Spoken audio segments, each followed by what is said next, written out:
At my sister's baby shower, my mother held up a framed writing, a gift from everyone to our new mother.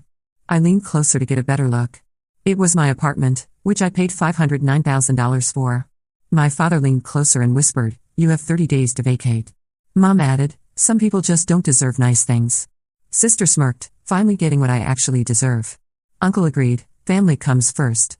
Aunt nodded, some children just need to learn about sacrifice. I smiled. One day is more than enough. By dawn, everything they owned was gone.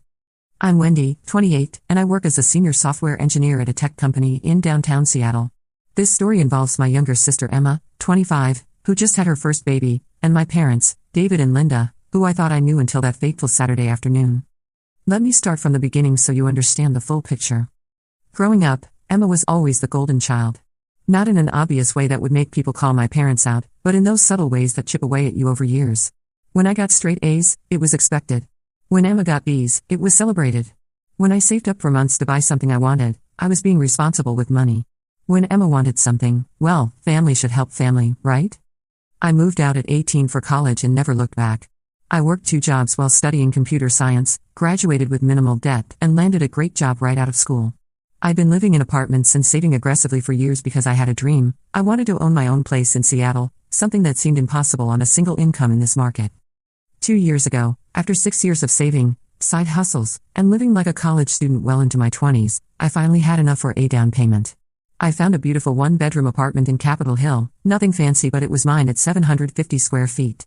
The mortgage, HOA fees, and property taxes came to exactly $3,800 a month, which was tight but manageable on my $105,000 salary. I remember the day I got the keys. I called my parents, crying happy tears, telling them I'd finally done it. Dad said he was proud, Mom said that's nice, honey, and that was about it. Meanwhile, Emma had dropped out of college after 2 years, worked part-time at various retail jobs, and had been living with her boyfriend Jake in his parents' basement for 3 years. Don't get me wrong, I wasn't judging her life choices, but the contrast in how our parents treated our different paths was stark. When Emma announced her pregnancy 10 months ago, you'd have thought she discovered a cure for cancer based on my parents' reaction. Suddenly, every family gathering was about Emma's pregnancy. Every conversation was about the baby. Every family decision revolved around what would be best for Emma and the baby. I was happy for her, genuinely. I bought gifts for the baby, helped plan the shower, and even offered to help with childcare once the little one arrived. But I started noticing things that made me uncomfortable. 5 months before the baby was born, Emma and Jake started complaining about their living situation. The basement was too small, they said. It wasn't appropriate for a baby, they said. They needed their own place, they said. Fair enough, I agreed with all of that. What I didn't agree with was what came next. Wendy makes so much money, Emma said during one family dinner. She could easily afford to help us with a down payment. Or, Dad suggested, maybe Wendy could let you stay with her for a while. Just until you get on your feet. I explained that my apartment was a 1-bedroom, barely 650 square feet. Where exactly would a couple and a baby sleep? On my couch? Family helps family, Mom said in that tone that meant the discussion was over. But I held firm. I'd worked too hard for my space to give it up, and frankly, I was already stretched thin financially. I offered to help them look for affordable places, maybe chip in a few hundred toward their deposit, but that wasn't good enough. The comments started then. Little digs about how I was selfish and didn't understand what family meant. How I was hoarding my success instead of sharing it. How some people forgot where they came from. I started dreading family gatherings, but I kept going because I wanted to be there for Emma's pregnancy and the baby. The baby shower was planned for the Saturday when Emma was 38 weeks pregnant. I'd taken the day off work, spent $200 on gifts, and even helped Mom set up the decorations that morning. About 30 people were there, family, Emma's friends, some of Mom's church friends. Everything seemed normal at first. We played the usual games, ate cake, and watched Emma open presents. I was actually having a good time until Mom stood up with this framed document in her hands. Before we finish, Mom announced, we have one more very special gift for Emma and Jake from the whole family. She held up what looked like some kind of official document in a nice frame. I couldn't see it clearly from where I was sitting, so I got up and moved closer to get a better look. That's when my blood went cold. It was a deed. Specifically, it was the deed to my apartment, with Emma's and Jake's names typed in as the new owners. I stared at it for a full 10 seconds, thinking I was misreading something. But no, there it was in black and white, my address, the apartment I'd saved for 6 years to buy, the place I'd been paying a mortgage on for exactly 14 months. What is this? I asked, my voice barely above a whisper. Dad appeared beside me and leaned in close. You have 30 days to vacate, he whispered in my ear like he was telling me the weather. I turned to look at Mom, certain this was some kind of joke or misunderstanding. Some people just don't deserve nice things, she said with a shrug, not even looking at me. Emma was beaming as people around her congratulated her on the generous gift.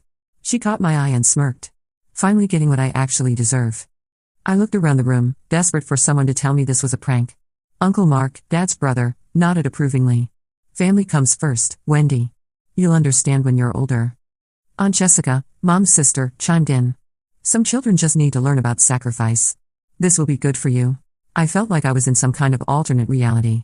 These people were talking about stealing my home, the home I'd worked 6 years to afford, the home I'd scrimped and saved for, the home I was currently paying a $3,200 monthly mortgage on, like they were asking me to share my French fries. But here's the thing about being a software engineer, you learn to think systematically. You learn to stay calm under pressure. You learn to solve problems step by step. So I smiled. One day is more than enough, I said, my voice steady. Emma looked confused. What do you mean? I mean I'll be out in one day. You're right, Em. You do deserve this. The room erupted in surprised murmurs. People were patting me on the back, saying they were proud of me for doing the right thing and putting family first. I hugged Emma, congratulated her again, and left the party. I drove straight home and got to work. First, I called my lawyer. Yes, I had a lawyer. I'd hired him when I bought the apartment to handle the closing. I explained the situation, and he confirmed what I suspected. What my family had done was completely illegal. You can't just transfer property ownership without the actual owner's consent, no matter how official-looking your fake documents are. Second, I called the police. I filed a report for attempted fraud and identity theft.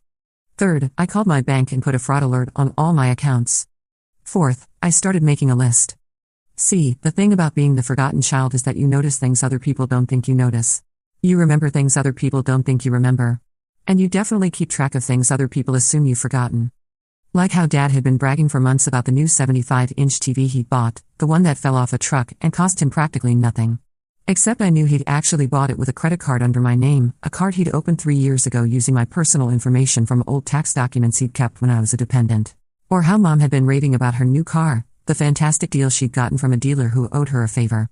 Except the financing was in my name, something I discovered 8 months ago when I ran my annual credit report, but hadn't confronted them about because I was trying to keep the peace. Or how Uncle Mark's house had been foreclosed on 2 years ago, but he was still living there because he'd somehow convinced the bank there was a clerical error. Turned out the clerical error was that he'd been making partial mortgage payments from an account using my social security number, which kept the foreclosure in legal limbo. Or how Aunt Jessica's credit cards, all 7 of them, were tied to my credit history through a family account she'd opened using my information as a co-signer, except I'd never signed anything. I'd been monitoring my credit religiously since college, and I'd noticed these irregularities over the years. I'd confronted them about smaller issues before, but every time I'd brought up the bigger problems, I was told I was being paranoid or making trouble over nothing. They were family, they said. It was just temporary, they said. They'd fix it eventually, they said. But eventually never came, and I'd been too conflict-averse to push harder. But I wasn't imagining things. I was just being gaslit. So I spent that Saturday night doing what I do best. I got organized. I pulled every credit report, every bank statement, every financial document I had. I made spreadsheets. I created timelines. I gathered evidence. By Sunday morning, I had a complete picture of just how much my family had been stealing from me over the years. The total came to just over $180,000 in fraudulent charges, unauthorized loans, and identity theft spanning 5 years. I also had something else, a plan. I started with Dad's TV. One phone call to the credit card company, explaining that someone had stolen my identity to make the purchase. They opened a fraud investigation immediately and put a hold on the account. Within a week, the credit card company had reversed the charges and demanded return of the merchandise. Mom's car was next. Another call, another fraud report, another investigation. The dealership was very interested to learn that the financing had been obtained with stolen identity documents. The repossession took 2 weeks to process. I worked my way down the list systematically. Uncle Mark's mortgage payments, Aunt Jessica's credit cards, my cousin Tyler's student loans that he'd somehow attached to my credit using old documents, my other cousin Melissa's medical bills that had mysteriously appeared on my credit report when she'd given the hospital my social security number instead of hers. One by one, I reported every single fraudulent account, every unauthorized transaction, every stolen penny. The beauty of the system is that once you report identity theft with proper documentation, the burden of proof shifts to the people who made the charges. They have to prove they had permission to use your identity. And since none of them had my actual permission, they couldn't prove anything. But I wasn't done. I also called Emma's landlord, well, Jake's parents, technically. I explained that their son was about to be involved in a property fraud scheme and thought they should know. They were horrified and promised to handle it. I called Emma's work and Jake's work, not to get them fired, but to give them a heads up that they might be contacted by law enforcement regarding an ongoing fraud investigation. I called the baby shower venue and asked them to preserve any video footage from the event, as it might be needed for a criminal investigation. Then I called a locksmith and had my locks changed. And then I waited. Monday morning, my phone started ringing. It was Dad. Wendy, there's been some kind of mistake. They're trying to take back my TV. No mistake, Dad. I reported the credit card as stolen because it was opened without my permission. But I'm your father. You gave me permission. When? Show me where I signed something giving you permission to open a credit card in my name. Silence. You need to fix this, he demanded. I'm not fixing anything. You stole from me. I'm reporting the theft. That's how this works. He hung up on me. Tuesday, it was Mom. Wendy, I don't know what you think you're doing, but you need to stop this nonsense right now. I'm protecting myself from identity theft. We're your family. Family doesn't steal from family, Mom. You taught me that. She hung up too. Wednesday was Uncle Mark. Thursday was Aunt Jessica. Friday was a conference call with all of them, screaming at me about how I was destroying the family and being vindictive. Vindictive? I asked. I'm simply reporting crimes that were committed against me. If that's destroying the family, maybe the family was built on something that needed to be destroyed. Over the following 3 weeks, the consequences were rolling in steadily. Dad's TV was gone. Mom's car was being repossessed. Uncle Mark was being evicted from the house he'd been living in illegally for 2 years. Aunt Jessica's credit cards were all canceled, and she was being investigated for fraud. The phone calls were relentless. Every family member who had been at that baby shower was suddenly calling me, each with their own version of outrage. My cousin Tyler called Tuesday morning, screaming about how his student loans were suddenly in default. What did you do, Wendy? They're saying I committed fraud. You did commit fraud, Tyler. You used my social security number to get those loans. Did you think I'd never find out? But I needed them for school. And you make good money, so I figured it wouldn't hurt your credit. It's not your decision to make, Tyler. You stole my identity. That's a federal crime. You're really going to destroy my future over this? No, Tyler. You destroyed your own future when you decided to commit fraud. I'm just stopping you from continuing to destroy mine.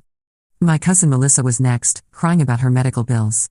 Apparently, when she'd had her appendix out 2 years ago and couldn't afford the hospital bills, Uncle Mark had given the hospital my information instead of hers. I was in pain, Wendy. I wasn't thinking straight. Uncle Mark said it would be fine, that you'd understand. Melissa, do you realize I've been getting calls from debt collectors for medical bills for procedures I never had? Do you know what that does to someone's credit? Their stress levels? I'll pay you back. With what money? You're 23 and work part-time at a coffee shop. You can't pay back $23,000 in medical bills. So you're just going to ruin my life? I'm not ruining anything. I'm correcting a fraud that was committed against me. If that has consequences for you, maybe you should talk to Uncle Mark about why he thought it was okay to use someone else's identity without permission. But the call that really got to me was from my grandmother, Dad's mother. She was 84 and had always been the sweetest person in our family. Wendy, honey, she said in her trembling voice, I don't understand what's happening. Everyone's saying you're being mean to the family. I took a deep breath. Grandma, what exactly did they tell you? They said you're taking away everyone's things because you're mad about Emma's apartment gift. They said you're being selfish and hurting the family. I spent an hour on the phone with Grandma, carefully explaining what had actually happened. How family members had been using my personal information to open accounts without my permission. How they'd been making purchases and taking out loans in my name. How the apartment gift was actually them trying to steal my home. Oh my, she said when I finished. Oh my goodness. I had no idea. Wendy, that's terrible. I'm so sorry, sweetheart. It's not your fault, Grandma. But I raised your father better than that. I don't understand how this happened. I don't understand either, Grandma. What they did to you, that's not right. That's not family. Family protects each other, they don't. They don't steal from each other. Hearing her say that meant everything to me. This woman who had raised Dad, who had always preached about family loyalty and taking care of each other, understood immediately that what had been done to me was wrong. Are you going to be okay, honey? She asked. I think so, Grandma. I'm protecting myself now. Good. You should protect yourself. I'm proud of you for standing up for yourself. That conversation gave me the strength to keep going when the next wave of family drama hit. Emma called Wednesday night, hysterical. Wendy, you need to fix this. Jake's parents are threatening to kick us out. They're saying we're criminals. You're not criminals, Emma. But what happened at the baby shower was attempted fraud. But I didn't know. I thought it was real. Emma, let me ask you something. Did you ever, at any point, think to ask me about this apartment transfer? Did it ever occur to you to say, "Hey Wendy, are you really okay with giving us your home?" Silence. Did you ever wonder why I wasn't involved in planning this gift? Why I seemed surprised when Mom presented it? Why I looked upset? More silence. You didn't ask because you didn't want to know the truth. You wanted the apartment, and you were willing to take it even if it meant I lost my home. I was pregnant. I wasn't thinking clearly. Emma, being pregnant doesn't make you a different person. It doesn't change your moral compass. You saw an opportunity to get something you wanted, and you took it without caring how it affected me. I'm sorry. I said I'm sorry. What more do you want? I want you to understand that sorry doesn't undo the damage. I want you to understand that what happened at that baby shower showed me exactly how little you value me and my well-being. That's not true, isn't it? Emma, when Dad told me I had 30 days to vacate my own apartment, you smiled. When Mom said I didn't deserve nice things, you agreed. When they told me I needed to learn about sacrifice, you nodded along. You were happy to see me lose everything as long as you gained something. She was crying now. I didn't mean it like that. How did you mean it, then?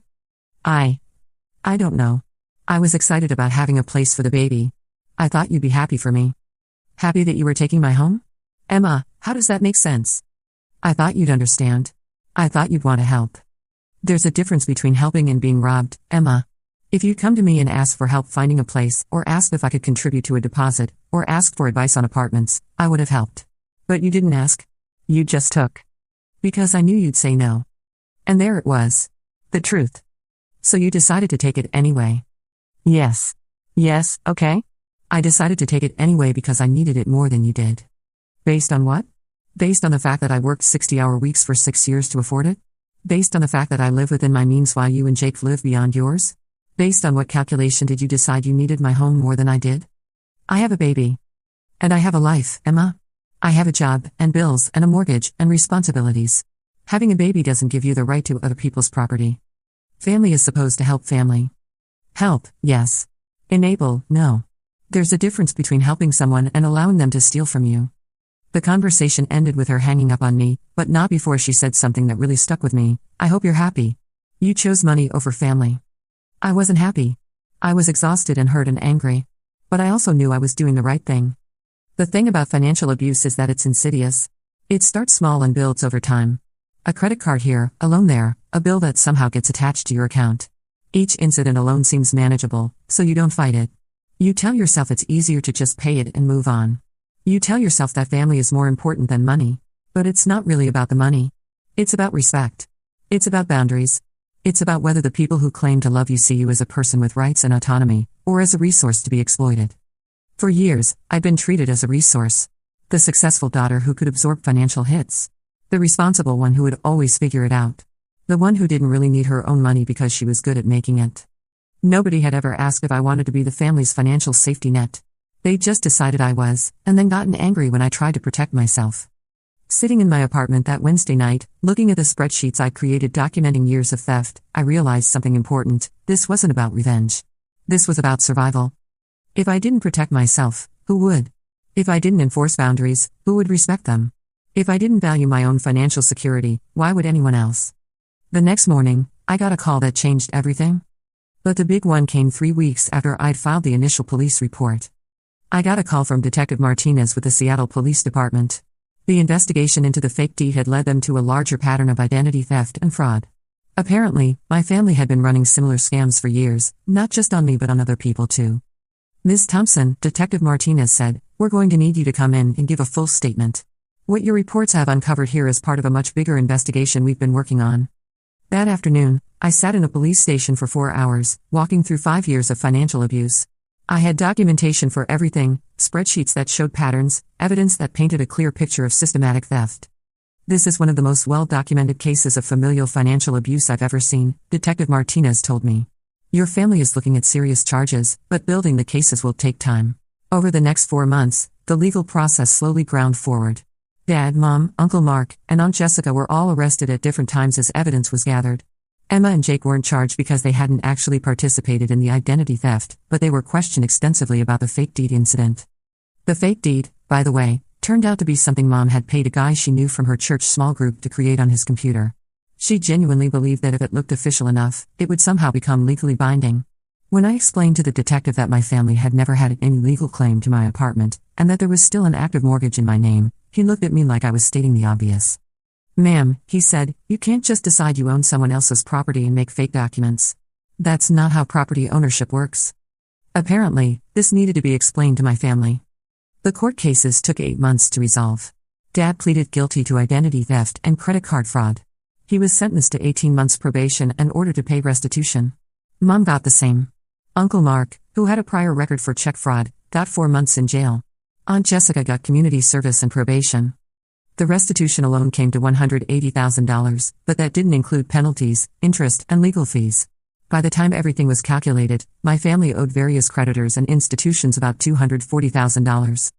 None of them could pay it. Dad and Mom lost their house. Uncle Mark was already homeless. Aunt Jessica had to move in with a friend. Emma and Jake, meanwhile, were dealing with their own problems. Jake's parents had kicked them out after learning about the fake deed scheme. Emma couldn't understand why everyone was being so dramatic about what she called just a misunderstanding. "I thought you'd given us the apartment," she kept telling anyone who would listen. "I thought it was a real gift."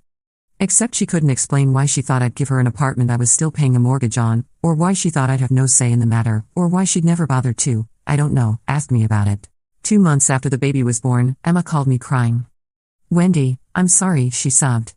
"I didn't know what they were doing. I thought you'd agree to it." "Emma, you were at the baby shower.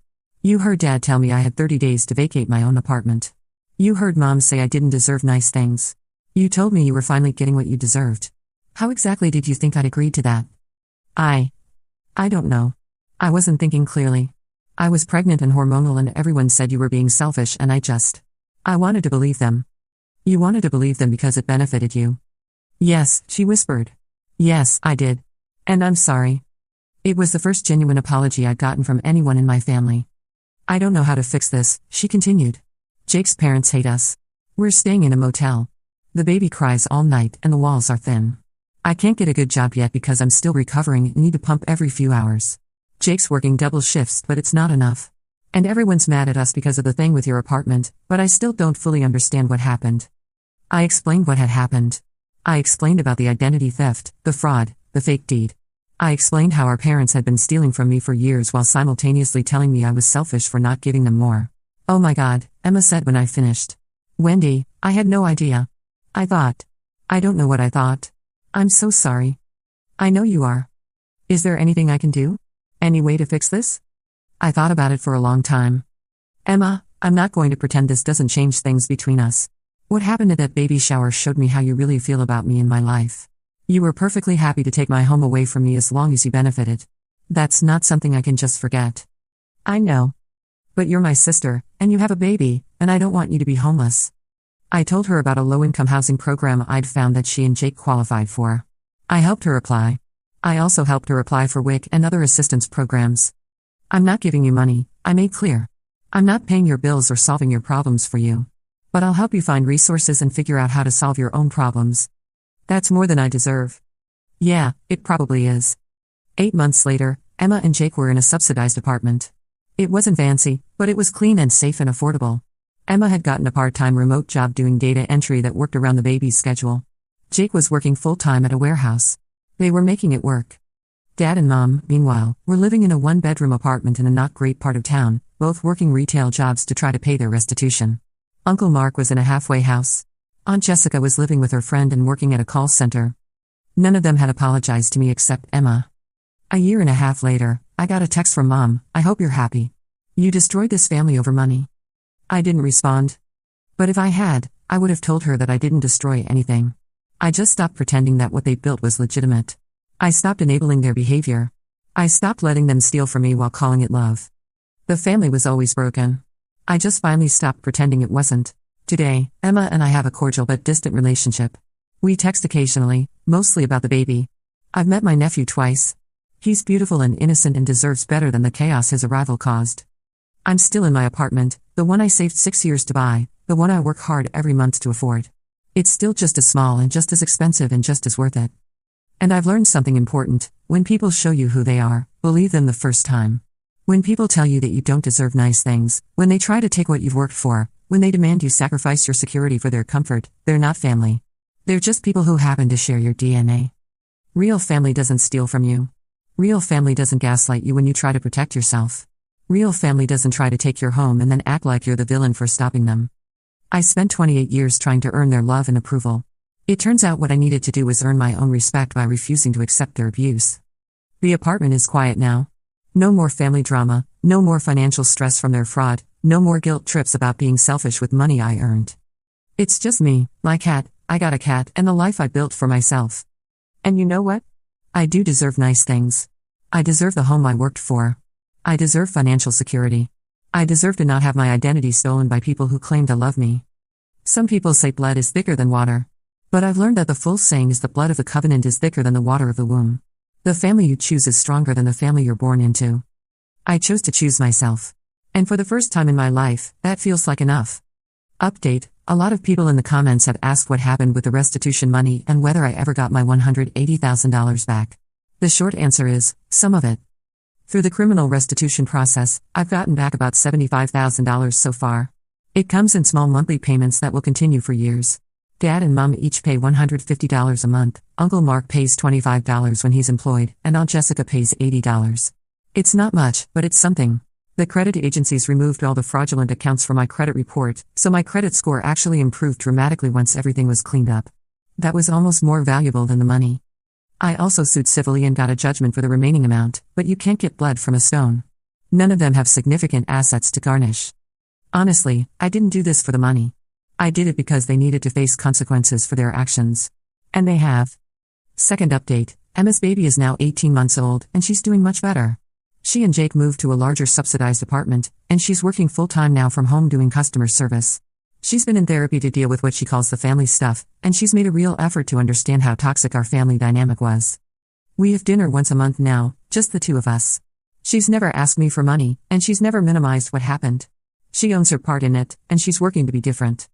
Last month she told me, "I used to think you were lucky to have money and success. Now I realize you weren't lucky. You worked for it, and you protected it, and you deserve to keep it. I'm sorry it took me so long to understand that." That meant more to me than any of the restitution money. As for the rest of them, Dad and Mom are still together, still working retail, still paying restitution, and still convinced they're the victims in this story. I haven't spoken to them in over a year. Uncle Mark violated his probation and is back in jail. Aunt Jessica moved to another state and I lost track of her. I'm doing well. Got a promotion at work, bought some actual furniture for my apartment. It's amazing what you can afford when people aren't stealing from you, and I'm even dating someone. His name is Chris, he's a teacher, and when I told him this whole story, his response was, "Good for you for protecting yourself." It's nice to be with someone who thinks I deserve nice things. Life is good. Quiet, peaceful, and good.